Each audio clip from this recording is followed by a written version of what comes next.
Oromiyaa gubbaasaa ummata jaalalaa jira. Jala isaas albuuda hedduutu jira. Qonna irratti hojii gaarii jalqabdanittu albuuda irratti garuu carraa baay'eetu jira.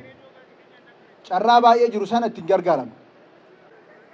Kanaaf isa kanarratti jabaattanii akka hojjettan, jabaattanii haala mijataa akka uumtan, dargaggeessis jabaatee akka hojjetu, abbaan qabeenyaa naannoo kana jirus jabaatee akka dhufee asitti invest godhu, abbootiin qabeenya biroos dhufanii akka hojjetan, mootummaan naannoo keenyaas waan asitti jalqabe kana bal'isee bal'inaan akka itti deemnu asumaan isiniif mirkaneessuun barbaada.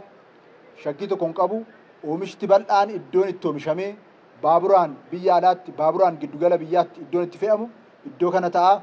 Isaaf immoo jalqabbii gaariin asitti Oromiyaa Oomaayinii Guruuppiidhaan jalqabamee jira. Inni kun bal'atee kan itti fufu ta'uusaa isiniif mirkaneessuun barbaada.